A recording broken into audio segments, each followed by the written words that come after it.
Hi, I'm Michelle. Today we're going to be adding fractions. But before we get started, don't forget to like and subscribe. Before viewing this tutorial, you'll need to know your multiplication times tables. Also, if you haven't yet viewed fractions, go back and view that tutorial and then return to this one. If you're ready, let's get started. Problem 1. 1/5 plus 2/5. Now you may remember that the numbers on the top are our parts or our numerators. And the numbers on the bottom of the fractions, the fives, are our wholes or our denominators. Now when you're adding fractions, your denominators have to be the same. So in this case they are. We can go ahead and add these fractions. Now when we add fractions, we add the numerators, 1 plus 2, which equals 3, but we do not add the denominators. We keep the denominator the same. If we were to change the denominator, it would change the size of our parts. Let's look at this a different way. Let's look at two diagrams, one for 1/5 and one for 2/5.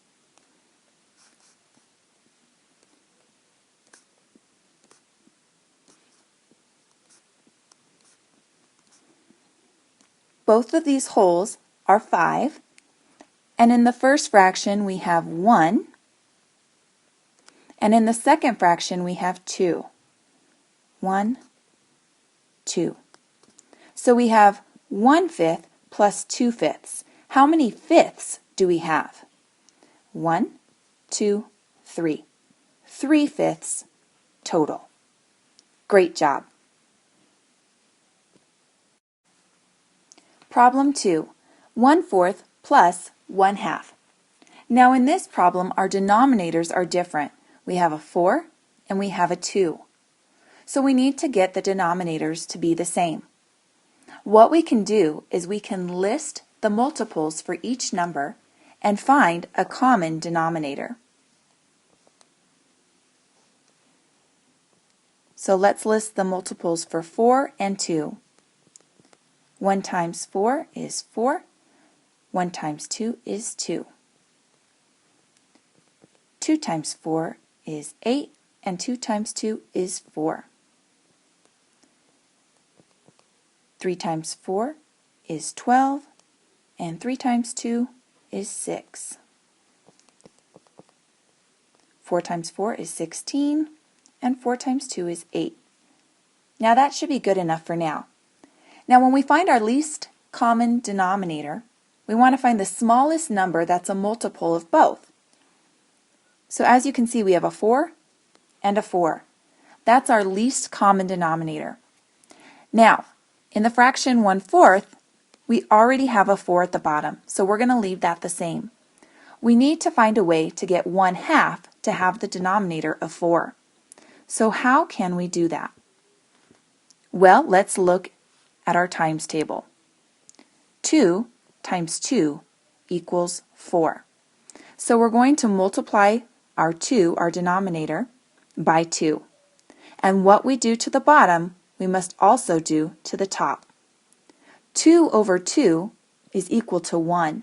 So we're not changing the fraction 1/2. We're keeping it the same. We're just changing the denominator. And so our parts will also change. When we multiply 1/2 by 2 over 2, we get 2/4. So now we're going to add 1 plus 2, which equals 3, and then bring our denominator over. Again, we do not add the denominators. The denominators stay the same.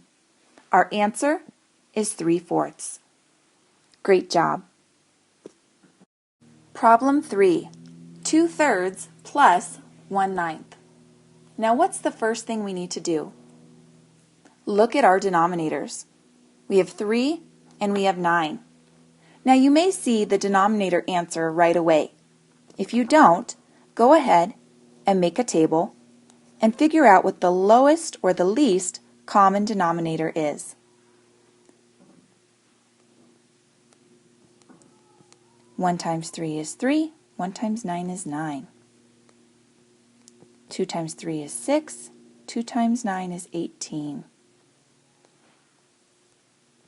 3 times 3 is 9. 3 times 9 is 27. 4 times 3 is 12. 4 times 9 is 36. Do you see the least common denominator? It's our 9s. So 9 will be our denominator. Now it's already the denominator for 1/9, so we'll keep that the same. Now how do we get to a denominator of 9 on the bottom for 2/3? 3 times 3 equals 9. So we'll multiply our fraction by 3 over 3. 2 times 3 is 6, and 3 times 3 is 9. So now we have 6/9, which is an equivalent fraction, plus 1/9, which equals 7/9. Great job. Problem 4. 3/8 plus 1/6. Now what do we need to do first? We need to find our least common denominator. You may see it right away, or you may need to do a table. That's okay. Let's write out our multiples for 8 and 6. 1 times 8 is 8. 1 times 6 is 6. 2 times 8 is 16. 2 times 6 is 12. 3 times 8 is 24. 3 times 6 is 18. 4 times 8 is 32. 4 times 6 is 24. Do you see our least common denominator? 24. So now we have to figure out how to rewrite these fractions into equivalent fractions that have the same denominator. Now we know the denominator is going to be 24 for both of these fractions. Now let's figure out what our numerators are. In 3/8, we have the 8 in the denominator, and 8 times 3 is 24. So because we times our 8 by 3 to get 24, we need to times our 3 by 3. What you do to the top, you must also do to the bottom. 3 times 3 is 9. Now for 6, we did 6 times 4 is 24. So in order to get from 6 to 24, we times it by 4. What we do to the bottom, we must also do to the top. 1 times 4 is 4, and 6 times 4 is 24. Now the denominators are the same, and we can add across. 9 plus 4 is 13, and our denominator is 24. 13/24. Great job. How are we doing? There can be a lot of steps when adding fractions. If the information we've covered is a little fuzzy for you, that's okay. Feel free to restart this tutorial or come back to it when you're ready. If you feel good about the information we've covered so far, great. Let's keep going. Problem number 5. Go ahead and try this problem on your own. When you see pause appear on the screen, click pause. When you've got your answer, click play.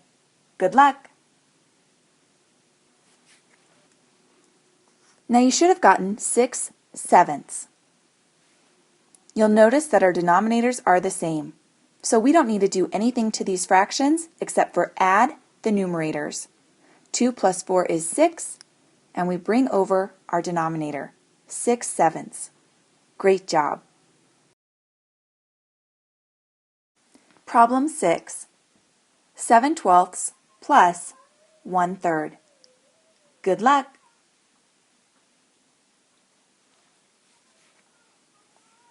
Now you should have gotten 11/12. We'll first find a common denominator. Let's look at the multiples of 12 and 3. 1 times 12 is 12. 1 times 3 is 3. 2 times 12 is 24. 2 times 3 is 6. 3 times 12 is 36. 3 times 3 is 9. 4 times 12 is 48. 4 times 3 is 12. Do you see our least common denominator? 12. So we'll rewrite 7/12 as 7/12 because our denominator is not changing.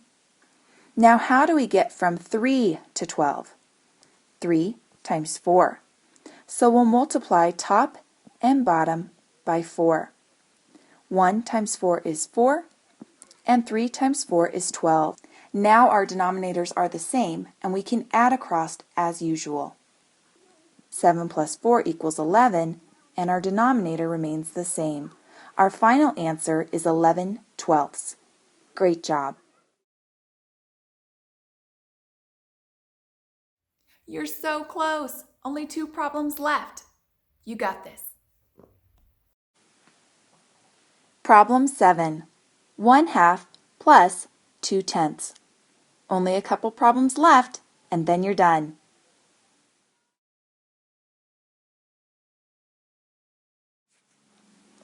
Now you should have gotten 7/10. You may have seen how to change your 2 into a 10 right away, but if you didn't, you can always do a table.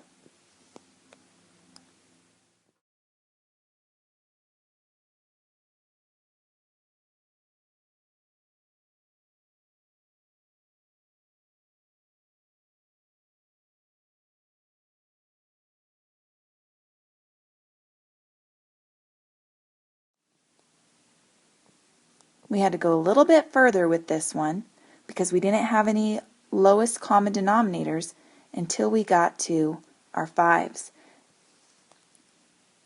2 times 5 is 10.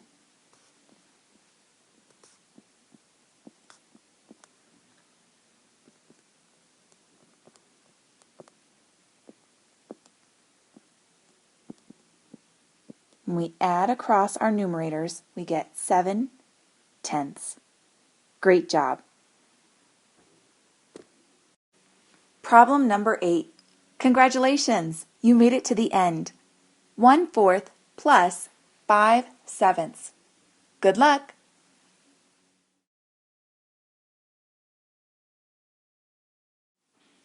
You should have gotten 27/28.